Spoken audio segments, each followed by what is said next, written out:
Night fell heavily upon the earth, as if the sky had closed its eyes to stifle a sob. There was no wind, no noise, no light.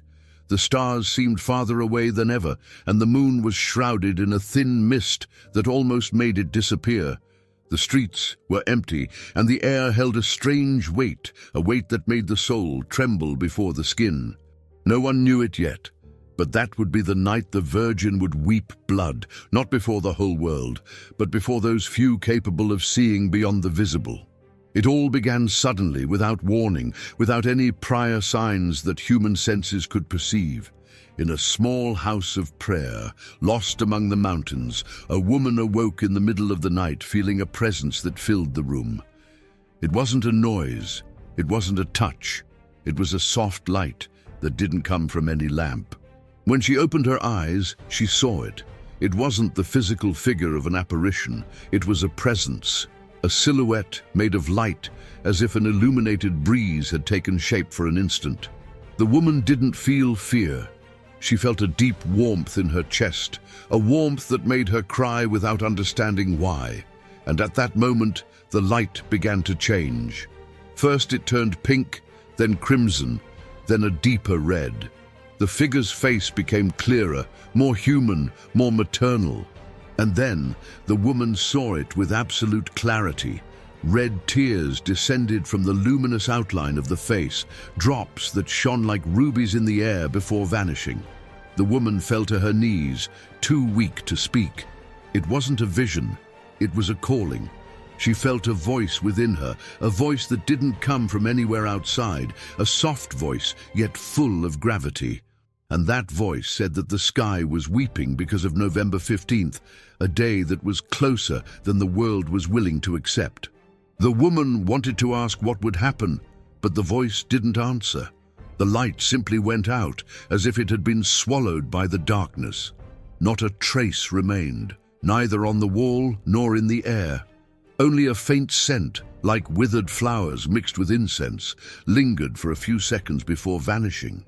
Hundreds of miles away, a young man who had never set foot in a church also awoke with a start. He felt a strange pain in his chest, as if someone had called his name from afar. He got up, opened the window to breathe some fresh air, and looking out at the street, saw a woman standing there, covered by a cloak of blue light. She had no face, but her figure radiated tenderness and a profound sadness. And again, red tears streamed from where her eyes should have been. The young man blinked, thinking it was a dream, but the figure remained there, motionless, weeping, gazing up at the sky. When he tried to approach, the figure vanished in a silent flash. It left no shadow, no glimmer, only an inexplicable emptiness and a phrase echoing in his mind: "The day is marked."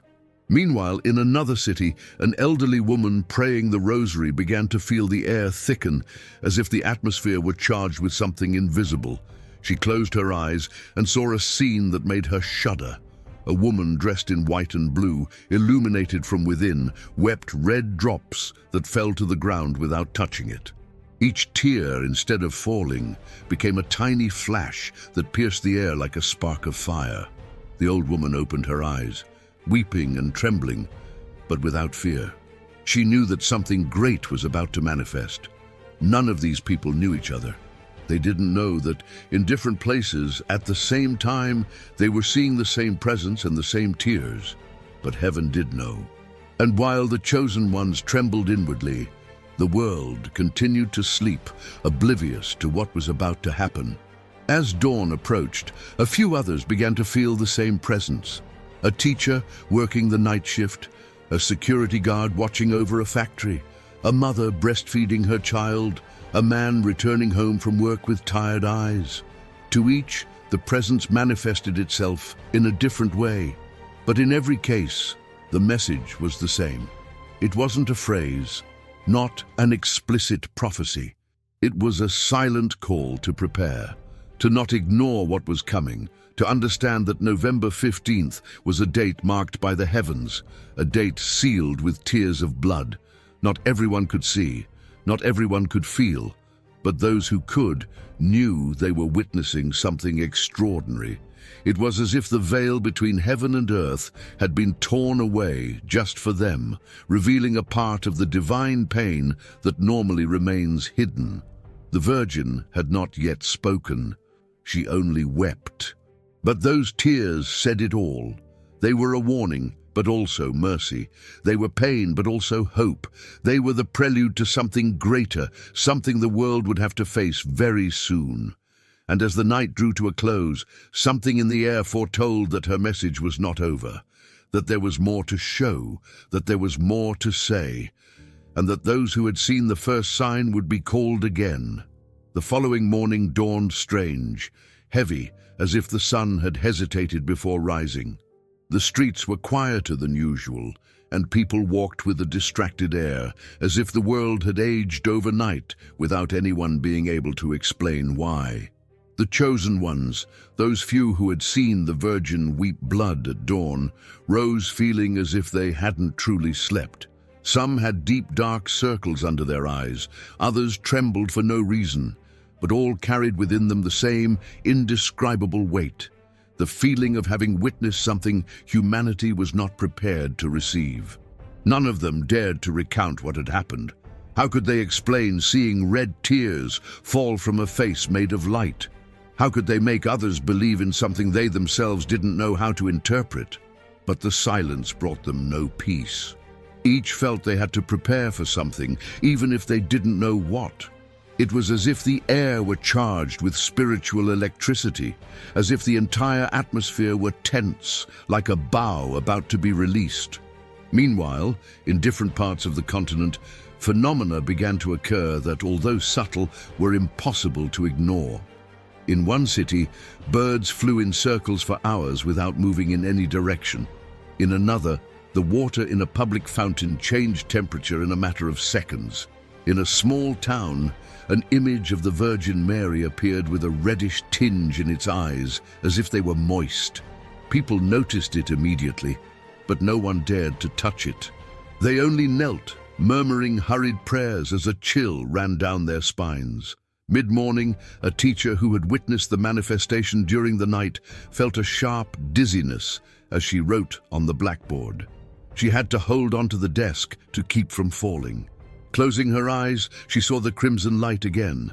It was no longer a soft vision. This time it was a brighter, more urgent glow. And then, for the first time since the manifestations began, she heard clear words, spoken with such profound sorrow that it took her breath away. Heaven weeps for what is to come. The world is not ready for the approaching date. The breaking point will be spiritual before it is physical. Prepare your hearts, prepare your souls. The teacher opened her eyes, her heart pounding. The classroom was silent. The children stared at her, confused, as if they knew something serious had happened, even though they hadn't seen anything.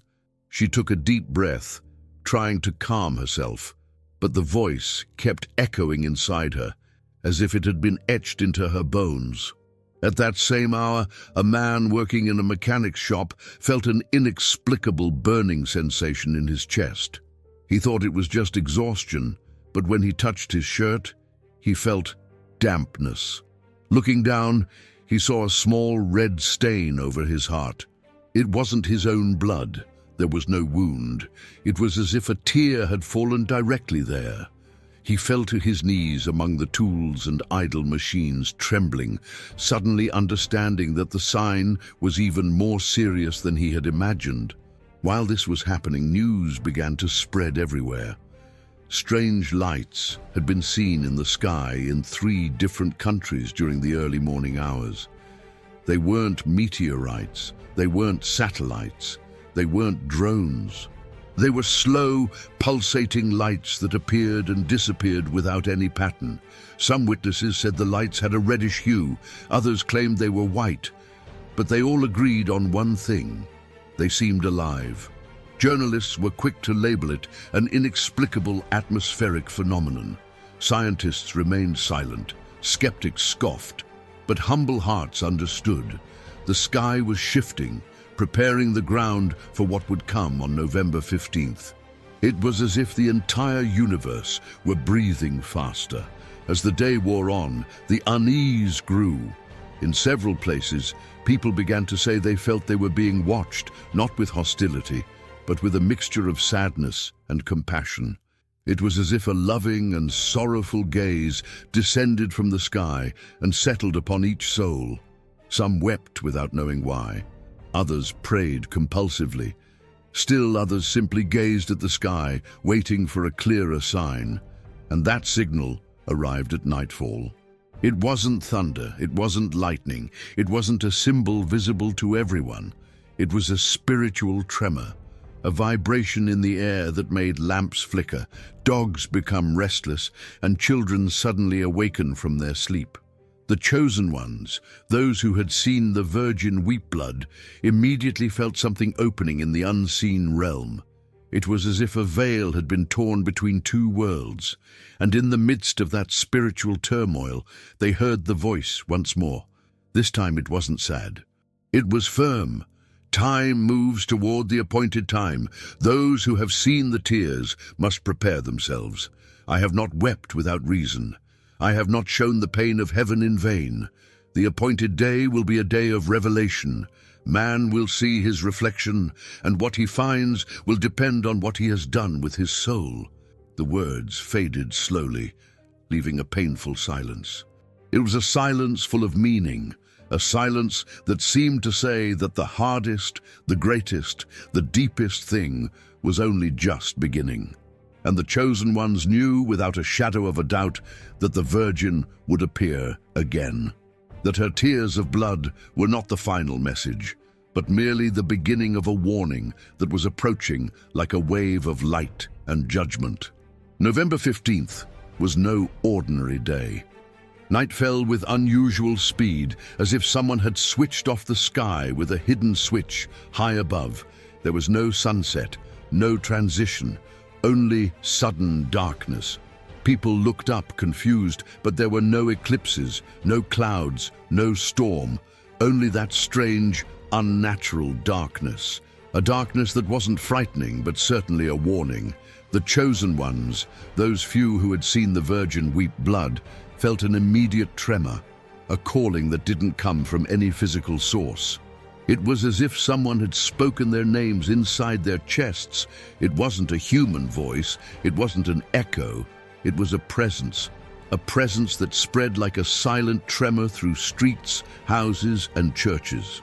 One of them, a young nurse who had remained silent since the first apparition, felt a burning heat in his eyes. It wasn't pain, but a deep pressure, as if something wanted to reveal itself through his vision. He leaned against the wall of the hospital corridor and closed his eyes. Instantly he saw it. He saw the luminous face of the Virgin, not in a physical apparition, but projected into the inner space where true revelations arrive. Her mantle shone like water under the moon, but her face was shadowed by immense sorrow. And again, red tears slowly streamed from her invisible eyes. When he opened his eyes, he was crying too. He didn't know if they were his tears, or if the presence had left something within him, but he understood wordlessly that the warning was intensifying. November 15th would not just be a significant day, it would be a spiritual mirror, a silent judgment. While this was happening, in a small town in the south, an 8-year-old girl awoke with a start. She had dreamt that she was walking through a field full of white flowers and saw a beautiful woman crying red drops that fell upon the flowers, turning them into light. In the dream, that light rose into the sky like tiny stars. The girl understood nothing, but upon waking her heart was pounding, and a phrase echoed within her with a clarity impossible for someone her age. "The sky is crying so that you may awaken." Her parents found her sitting on the bed, trembling. She couldn't explain the dream, but she pointed to the window. Outside, the sky was completely dark, without a single star. And yet, the girl said she could see lights moving slowly, as if dancing in the void. In the capital of another country, a man working late in his office felt the temperature plummet. It wasn't ordinary cold, it was an emptiness that pierced his skin and settled deep within his soul. To test it, he went to the window pane. When he looked out at the city, he saw something that took his breath away. Above the buildings, above the streets, above the unlit lampposts, he saw tiny red spheres suspended in the air. Very faint, almost imperceptible, but clear enough to understand that they weren't reflections. They were suspended tears, tears that didn't fall, tears that vibrated with a faint glow. He blinked several times, thinking it was just tiredness, but the tears continued to float like blood dust, held by an invisible force. He felt fear, but also a strange peace. And then he heard within himself a phrase so gentle that it made him fall to his knees. "I didn't cry to frighten you. I cried to save you." The phenomenon wasn't visible to everyone. Cameras captured nothing. Cell phones showed only darkness. It was a spiritual sign, reserved only for hearts that, though wounded, could still hear. These weren't public appearances. They weren't miracles for show. They were intimate, personal signs, directed to those who had a role to play in what was to come. While the chosen ones were going through these experiences, the world seemed to continue as normal, but under an atmosphere that no one could explain. The animals were restless. Dogs whined, staring into empty corners. Birds avoided flying in certain directions. Clocks ran slow for no reason, and many people began to feel a pressure in their chests, a premonition they couldn't describe. It was then, as midnight struck, that the sky spoke again without words. A current of warm air swept across the continent from north to south, like a vast whisper trying to awaken those who slept. Some rose immediately, tears in their eyes, having heard nothing. Others awoke startled, thinking someone had called their name. But all shared the same feeling.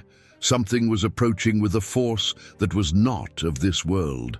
And it was at that moment that the Virgin manifested herself again, not in an external vision, but in that profound space where the divine touches the human.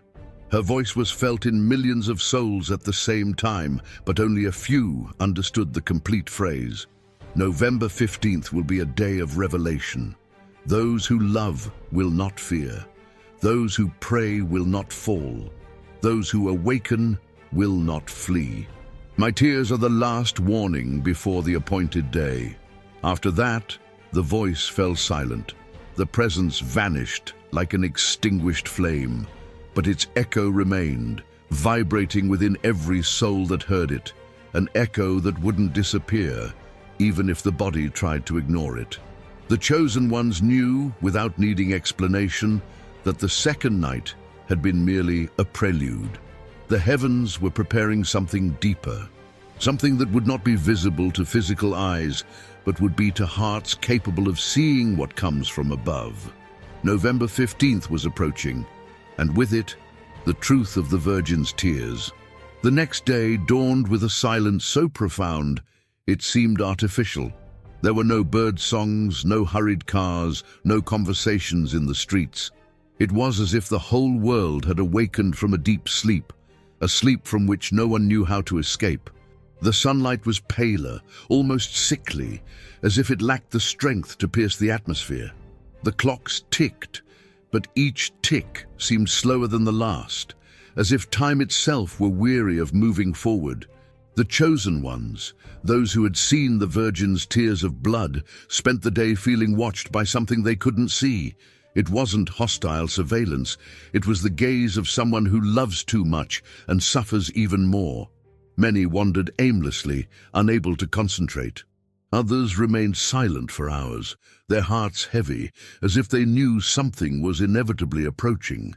The spiritual had become tangible, and the tangible seemed to vanish like mist at dawn. While this was happening, accounts of unsettling dreams began to multiply.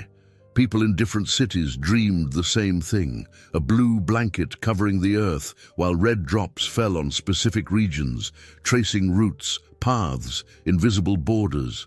In the dream, Each drop seemed to fall with a soft, almost musical sound, but those who awoke from that dream did so weeping, without understanding why.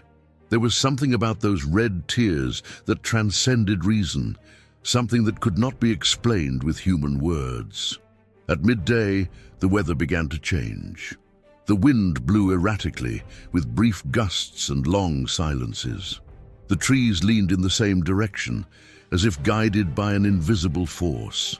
The clouds gathered, forming shapes that resembled faces, hands, gazes, and those who watched closely swore that at times they could discern a feminine outline made of light, as if the Virgin Mary were hidden within the clouds, weeping through them. It wasn't illusions, it wasn't suggestion, it was a message. In a coastal town, a fisherman stopped his boat when he saw that the surface of the sea was completely still, like a gigantic mirror. Not a single wave, not a single current. He bent down to touch the water, and as he did, he saw a red flash beneath the surface. It wasn't physical blood. It was as if the very light of the water had been tinged for an instant with the same color as the tears the chosen ones had seen. The fisherman stepped back, trembling, but with an inexplicable certainty. The heavens were preparing the next step of the warning. Elsewhere on the continent, a teenage girl who had never prayed felt a sudden pain in her chest. It wasn't physical pain, but a weight, a calling, an urgency. She fell to her knees in the middle of her room and burst into tears, not knowing why. Through her tears, she saw a fleeting image. A beautiful woman in a blue cloak, weeping red drops that fell into the void. When the image vanished, the young woman was left with a single phrase etched in her mind. "Don't ignore what's coming." The spiritual presence grew stronger with each passing hour. The chosen ones began to feel they weren't alone, that a gentle energy surrounded them, watched them, touched them. Some described seeing red flashes moving in the darkness when they closed their eyes. Others claimed to hear whispers that didn't seem to come from anywhere. The children, especially, were restless. They stared at the walls as if they saw something the adults couldn't perceive and asked why. "The lady is sad again." As the afternoon wore on, the spiritual tension became almost unbearable. The more sensitive people began to experience synchronicities, clocks stopping precisely at 3:11 p.m., candles lighting themselves, crucifixes vibrating slightly without disturbing the air. In a convent, a nun saw a red tear trace a path down a window pane, but when she touched it, there was nothing there. No moisture, no color, only the sensation of having touched something sacred. Mary continued to weep, but her tears were not directed toward physical objects, but rather toward the souls chosen to see. It was a weeping that did not belong to the material world. It was a weeping that transcended the boundary between the human and the divine. As night fell, the sky darkened again without transition. The stars vanished as if they had been extinguished, and the air grew still. The chosen ones felt the urge to go outside, as if something were calling them from above. And it was there, beneath that absolute darkness, that the presence manifested itself once more. At first, it felt like a gigantic sigh, a breath that seemed to come from the sky itself. Then a soft glow began to take shape. It wasn't a clear apparition, not a visible body. It was a silhouette made of air and light, and those who could see it immediately understood what they were witnessing. The Virgin Mary wept again. But now it was not a passive cry. It was a cry that warned, a cry that pleaded, a cry that foretold something that was about to befall the world. The red tears didn't touch the ground. They didn't evaporate. They floated. They hung suspended. They multiplied like a rain of crimson lights in the middle of the night. And then, for the first time in this stage of the warning, the voice descended with a firmness that pierced the skin and touched the soul. "I have not wept blood to frighten you. I have wept because the appointed day is approaching. November 15th will be a day when the truth will come to light, even though many may try to close their eyes to it. Prepare your souls, prepare your hearts. Heaven has spoken, and the presence disappeared, as if I had never been there. But the echo of her voice lingered in the air, throbbing, warning, awakening. The following dawn arrived unannounced. There were no roosters, no cars, no human voices breaking the silence. The world awoke frozen, as if time had been held by an invisible hand. A gentle chill, not physical but spiritual, swept through the cities, the countryside, the mountains. It was the clear, unmistakable feeling that something was approaching, something great, something that did not belong to the material world. The chosen ones, those who had seen the tears of blood suspended in the air, those who had heard the soundless voice, those who had felt the tremor in their chests, awoke before dawn with the same experience, a sharp start, an impulse that came not from the body, but from the soul, as if someone had called them by name with a silent urgency. When they opened their eyes, they all felt the same thing. They were not alone. The rooms had a strange, soft, almost imperceptible glow, as if a hidden light had been poured in during the night. The air was denser, heavier, more alive. My heart would race for no reason and then slow to a deep, steady rhythm, as if trying to synchronize with a pulse coming from the heavens. One of the chosen ones, a middle-aged man who had tried to ignore the first signs, got up trembling. He walked to his living room and found the family photographs leaning slightly forward, as if the wall had breathed. When he touched them, a warm sensation ran through his hand. He closed his eyes, and there, in the darkness of his eyelids, he saw the same luminous face again, weeping. The red tears didn't fall. They floated, multiplied, spread like tiny reflections tracing paths across an invisible veil. She understood in that instant that what had begun would not stop. That every sign was an echo of the warning that was moving toward the appointed date. That November 15th was more than a day. It was an awakening. In another city, a mother who had experienced the first manifestation alongside her baby found him staring intently at a corner of the room. The child smiled with the innocence only children possess when they see something adults can no longer perceive. As she approached, the mother smelled an intense fragrance of roses, not artificial, not natural, but spiritual. In that fragrance, a profound tenderness enveloped her completely, and she felt clearly, without doubt, without fear, that Mary was there. The woman began to cry without knowing why. It wasn't pain, it was an indescribable mixture of comfort and warning. It was as if a gentle hand were caressing her, while an invisible whisper told her, "Be prepared, daughter." While the chosen ones were experiencing these intimate moments, the outside world began to register more noticeable signs. In some places, streetlights flickered simultaneously for several seconds. In others, clouds moved against the wind. A group of airplanes reported turbulence with no apparent atmospheric cause. Birds avoided certain areas of the sky, circling invisible points. But the most shocking thing happened at dawn.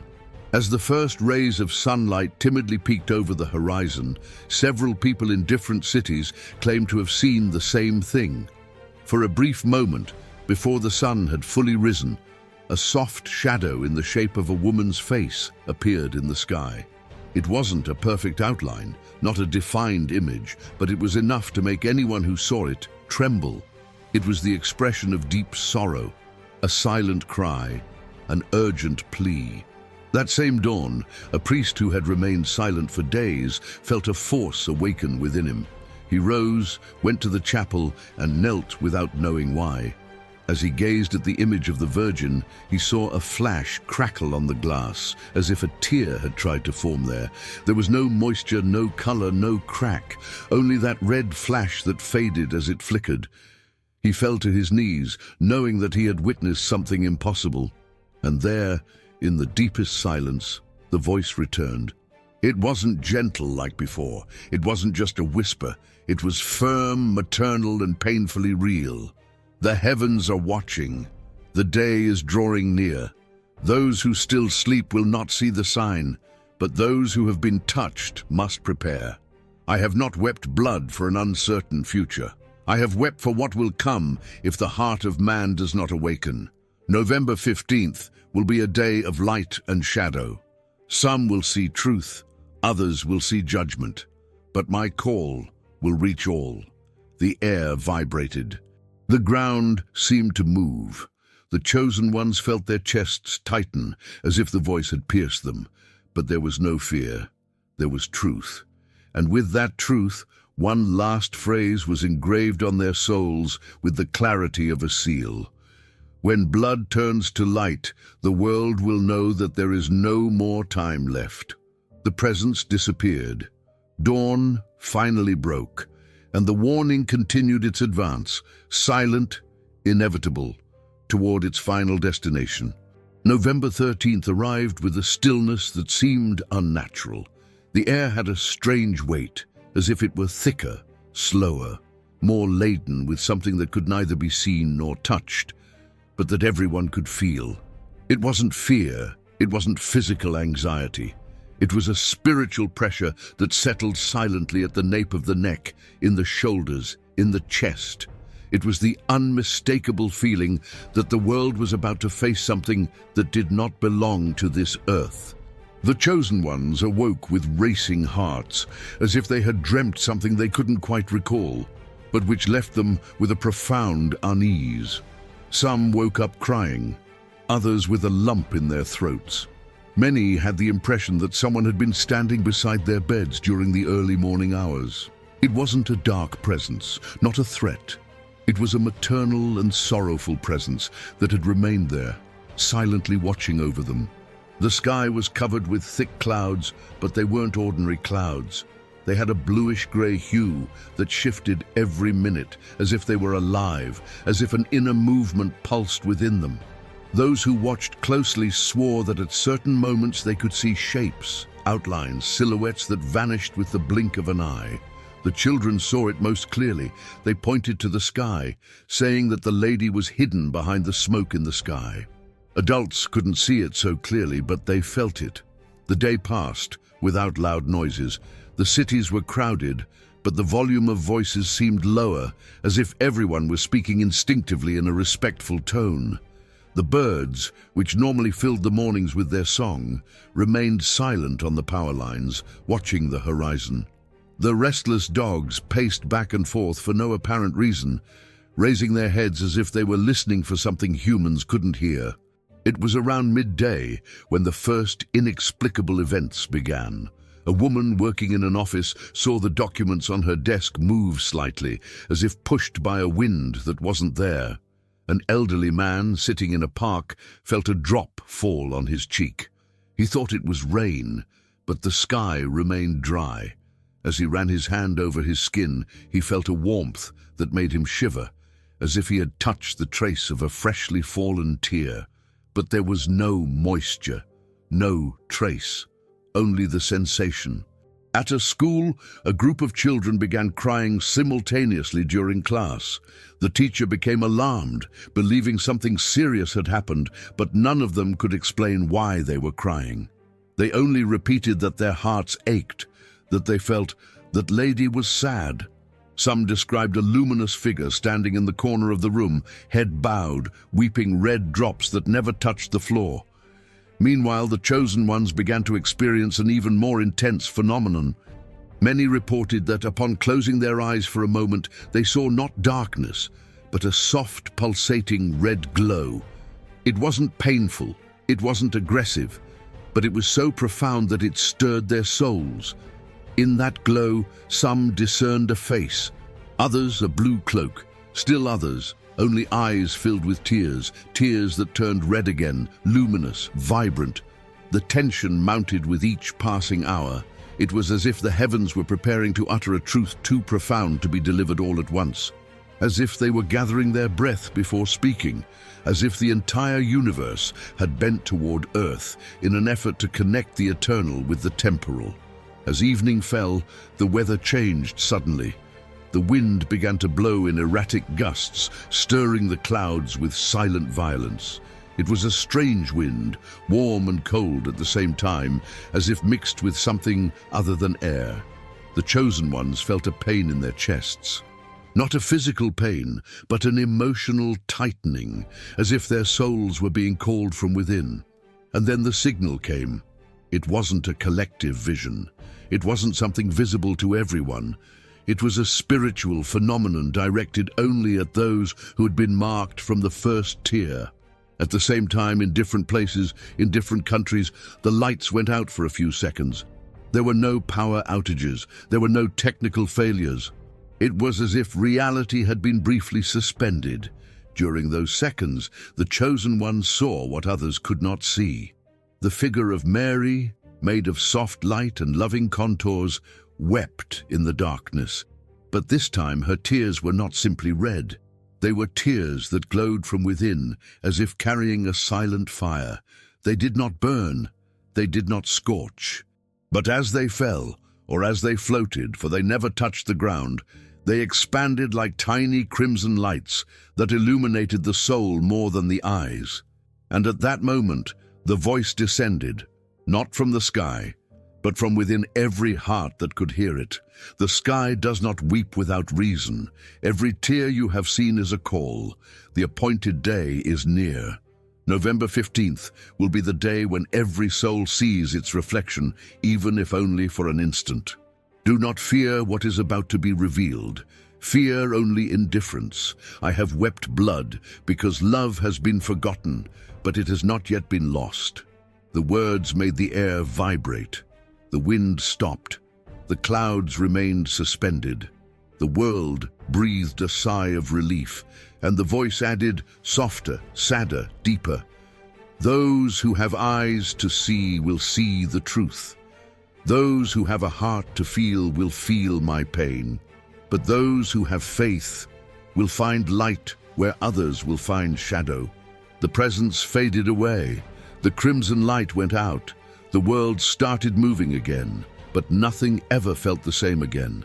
The date was approaching, and with it, the reason for Maria's tears. November 14th dawned with a painful silence. It wasn't the ordinary silence of a quiet morning. It was a full, thick silence, laden with an invisible presence that no one could ignore. The sky seemed lower, closer, as if it were observing every human movement with absolute attention. The air had a strange taste, somewhere between metal and flowers, a mixture that didn't belong to this world. The animals were restless. The dogs paced in circles, the cats stared at empty corners, and the birds avoided landing in the trees, hovering nervously above the city. The chosen ones awoke with a start, a stirring in their chests they couldn't explain. It was as if a gigantic heart had begun to beat inside each of them, leaving them breathless. Some felt like crying when they opened their eyes. Others felt a gentle but profound fear, and still others felt only a profound sadness, as if they had lost something precious and didn't yet know what it was. They needed no explanation. They knew that the day before November 15th would be decisive. While the world carried on with its routines, largely unaware of what was happening, the chosen ones walked with the feeling that something in the air was about to shatter. They constantly gazed at the sky, as if expecting an invisible voice to speak at any moment, and the sky, though silent, seemed to be listening. That day, stronger signs began to multiply, signs that could no longer be attributed solely to intuition or spirituality. In several cities, clocks stopped at the exact same time for a few precise seconds. Mobile phones, even when switched off, vibrated simultaneously in the hands of people who had experienced the first manifestation. Streetlights flickered 3 times and then returned to their normal brightness. No one could explain it. Electric companies denied any outages. Science found nothing out of the ordinary. But the chosen ones knew that the heavens were giving the final warning. In an ancient temple, an elderly nun heard a soft sound like a wail coming from the altar. Approaching cautiously, she saw a red glow hovering above the image of the Virgin, a gentle light that moved slowly from side to side like a suspended tear. The nun immediately knelt, and as she did, she felt a presence so strong that her whole body trembled, but not from fear. It was as if someone was standing right behind her, touching her shoulder with infinite tenderness. The nun closed her eyes and clearly heard a phrase within her heart. "Thank you for not looking away. The world will need hearts that do not run from my pain." In other regions, similar manifestations were multiplying. A young man who had never believed in anything saw, upon closing his eyes for a moment, the luminous face of the Virgin Mary, weeping drops of blood that turned into light before disappearing. A mother saw her son's shadow trace a feminine outline that did not match his actual figure. An old man heard the sound of a rosary being moved by unseen hands beside his bed. None of them spoke. None of them sought attention. They knew that these signs were not meant to be recounted. They were meant to be understood.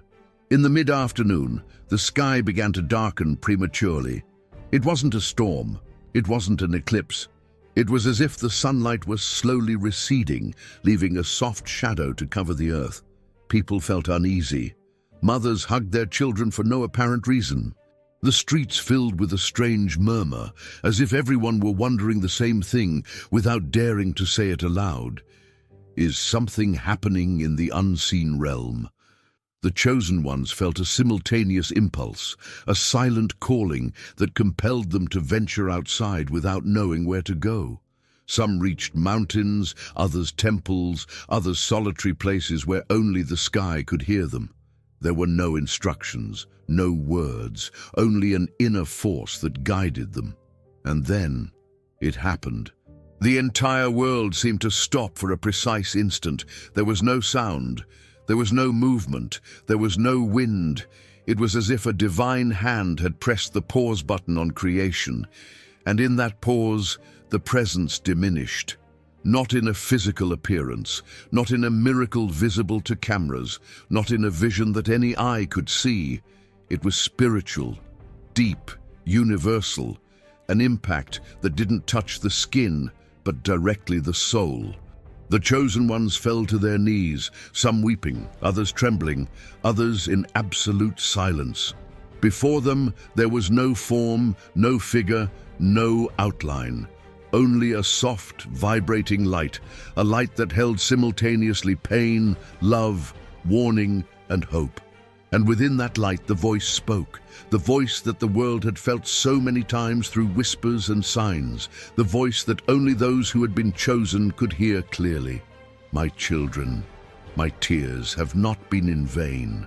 I have wept blood because the world has closed its eyes to love, has closed its soul to the truth. But there is still time. The coming day will be light for some and darkness for others. Do not fear what you will see, fear what you refuse to accept. November 15th will not be the end, it will be a revelation." The silence that followed was so profound, it seemed eternal. The wind started blowing again. The birds resumed their flight. The world kept turning. But nothing, absolutely nothing, ever felt the same again. The chosen ones knew without needing words that the final test was about to begin, and that, when the heavens spoke once more, the whole world would know why the Virgin wept blood. The night between November 14th and 15th was no ordinary night. There was no moon, no stars, no whisper of the wind. The entire sky seemed to have retreated, as if stepping back to make room for something descending from an unknown depth. The darkness was so dense that artificial lights appeared dim, extinguished, as if being absorbed by an invisible shroud that covered everything it touched. The chosen ones couldn't sleep. It wasn't insomnia, it was a calling. A gentle, constant calling, impossible to ignore. Some woke with a start, as if someone had urgently called their name. Others simply opened their eyes with the feeling that someone was in the room. It wasn't fear, it was anticipation. Something was about to happen, something they hadn't asked to see, but now knew they were meant to witness. Minutes before midnight, the air changed. It was so sudden that thousands of people felt the same chill at the same time. It was as if the atmosphere had thickened, as if every molecule of air had been pulled down by an immense presence. Some hugged each other without knowing why. Others spontaneously knelt. Still others stood motionless, feeling their hearts pounding out of rhythm. And then something happened that no one could explain, but that everyone perceived at the deepest level of the soul. The earth held its breath. There was no wind. There was no movement. There was no sound. There wasn't time. For a moment, the entire world was suspended in absolute silence, a silence so perfect it became sacred. It was in that silence that the presence descended, not in human form, not in physical form, not in the form of a luminous figure. It was something much deeper. It was a feeling, an emotional impact, an invisible embrace mixed with a pain that did not belong to any human being. A sadness so immense that it seemed to come from the beginning of the world. Such great tenderness that it broke your heart before it could comfort you. The chosen ones felt as if a warm hand were touching their faces, as if a mother were wiping away their tears before they fell, as if an infinite love enveloped them to the point of making them tremble. And in that contact they saw the crying, not with the eyes, with all my heart. They saw Mary's tears. They weren't physical tears, they were spiritual tears that manifested as red flashes within the darkness, luminous points that floated, danced and moved like small, sorrowful stars. Each tear seemed to contain an entire universe of suffering and mercy. But that night, something was different. The crying was no longer silent. The crying carried a message. One of the chosen ones, a young man who had been ignorant of everything until that moment, felt his chest burn. He put his hands to his heart, thinking he would faint, and at that moment he saw, within his mind, within his soul, an image so clear that it almost knocked him down.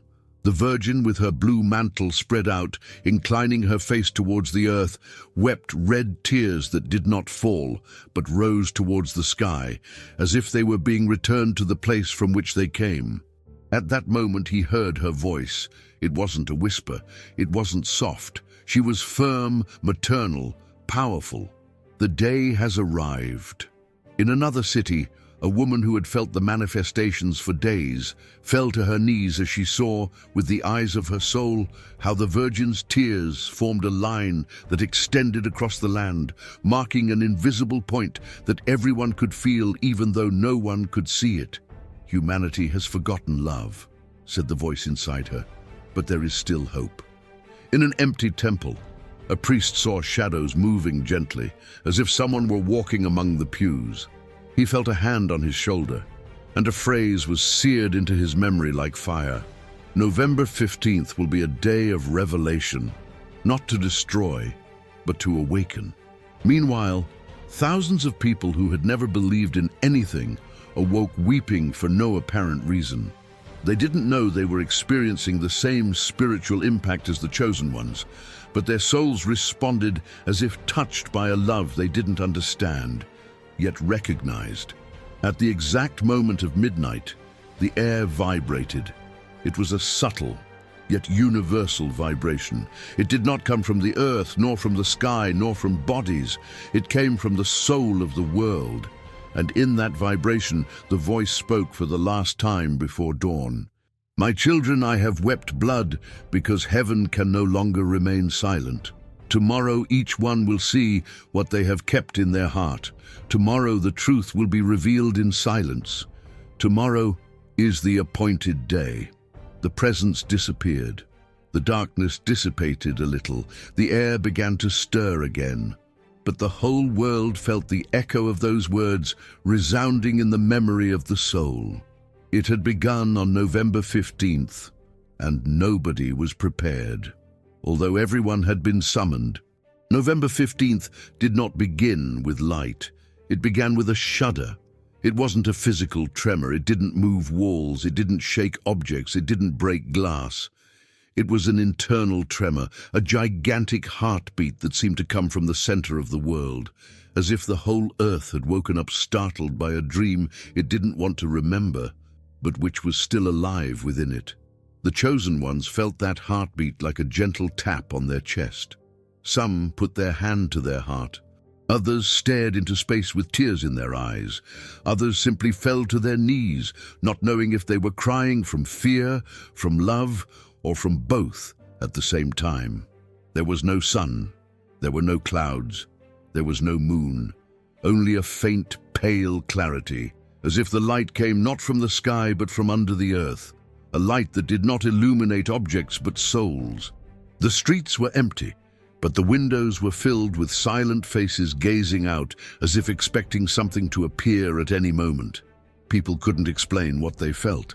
It wasn't panic. It wasn't confusion. It was a deep, ancient, almost primal unease that made them breathe more slowly.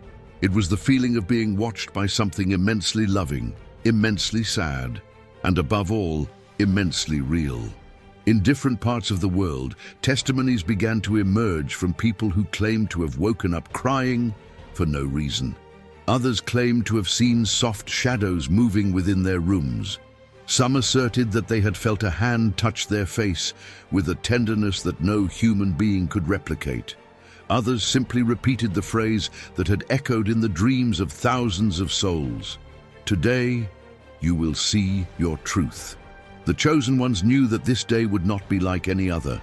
As the world slowly awoke under that strange light, the sky began its manifestation. First, there was a very subtle change in the air, a vibration that moved like an immense sigh descending upon the earth.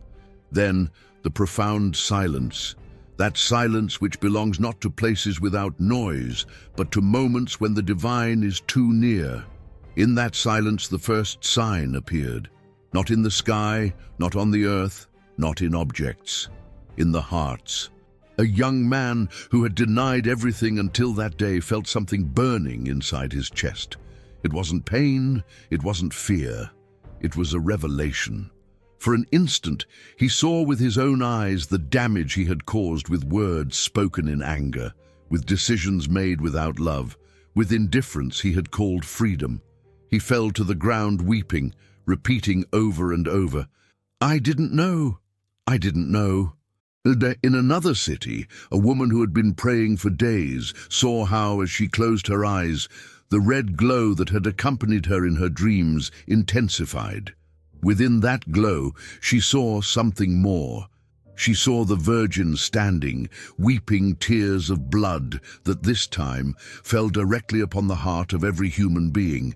And each tear, upon touching those souls, became a mirror where each person saw what they were, what they had been, and what they had refused to see. It wasn't a punishment. It wasn't a trial. It was true, and the truth always trembles when it is revealed. Meanwhile, the chosen ones began to see clearer signs, signs that did not belong to this world. In empty temples, candles lit themselves. In humble homes, the walls reflected red lights that danced slowly. On deserted roads, the shadow of a female figure walked silently, leaving no trace, without touching the ground. The cameras weren't recording anything. The sensors weren't picking up anything. It was a pure, perfect spiritual manifestation, impossible to translate into human language. And then, in different places around the world, but at the same time, the greatest sign of the morning occurred. A soft sound filled the air, a sound that did not come from instruments or human voices. It sounded like a song, but it had no words.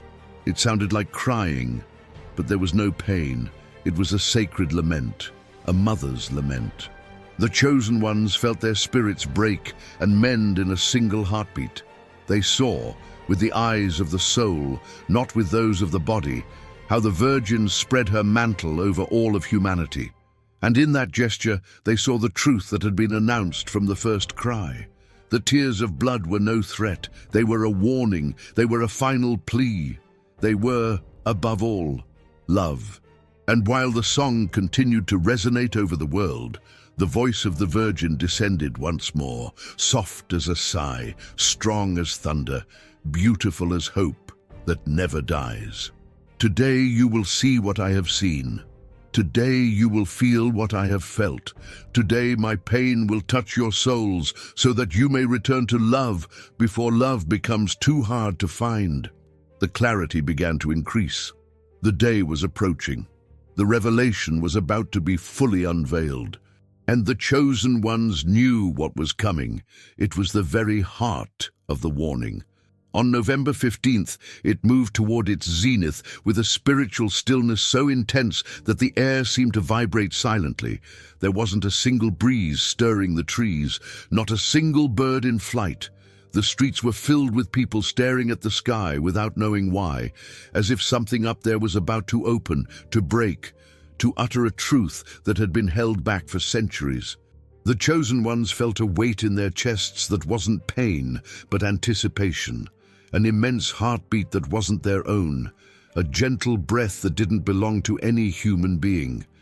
It was as if the entire sky were tilting toward the earth, waiting for the exact moment to arrive to deliver the final message, not with human words, but with something much deeper. Around mid-morning, the air began to change. A soft, almost imperceptible light began to filter in from nowhere. It didn't come from the sun. It didn't come from clouds. It was a vibrant light, a clarity that seemed to rise directly from the atmosphere, as if creation itself were breathing light from within. People began to feel a warmth in their hands, their faces, their chests. A warmth that didn't burn, but that made their skin and souls tremble at the same time. The chosen ones immediately recognized that warmth. It was her. It was the presence. It was the mother. And then, for the first time in the entire warning, the demonstration ceased to be gentle. It was no longer a whisper. It ceased to be a reflection. It became an experience that transcended the entire world. The sky slowly began to glow reddish. It wasn't an eclipse or a natural phenomenon. It was a deep hue, as if a gigantic tear had been scattered across the sky. Some were frightened, others fell to their knees. Still others wept, knowing they were witnessing something otherworldly. And at that very moment, the revelation began. The chosen ones, without exception, felt a gentle pull from the center of their souls. A force that didn't push them outward, but inward. A calling that made them look not to the heavens, but to the deepest recesses of their own being. And there, in that secret place that every human being tries to hide even from themselves, they saw what they needed to see. Each one saw his own truth. They saw words that had hurt. They saw decisions made selfishly. They saw moments when they were indifferent to love. They saw tears that they provoked. They saw prayers they should have said but didn't. They saw opportunities to love that they let pass. And when they saw that, they understood the meaning of the Virgin's tears. Blood was not a sign of punishment. It was a sign of wounded love, of divine concern for every heart that had forgotten the way. But the revelation didn't end there. The sky opened a second level of vision, one that was not individual but collective. The chosen ones, and thousands more who never imagined they would be part of this, saw an image in their souls. The Virgin Mary spreading her mantle over the world. And beneath that cloak, 3 regions shone with a different light. Mexico, Colombia, Argentina, the 3 nations marked in the dreams. The 3 nations where whispers had been heard. The 3 nations where the chosen ones had felt the presence most strongly. And then the voice spoke, not with sadness, not with regret, but with maternal authority. My children, these 3 lands have been touched first because they bear deep wounds, but also a faith that has not been extinguished. Their tears will join my tears. Their prayer will join my voice. Through them, the continent will awaken. The vision became clearer.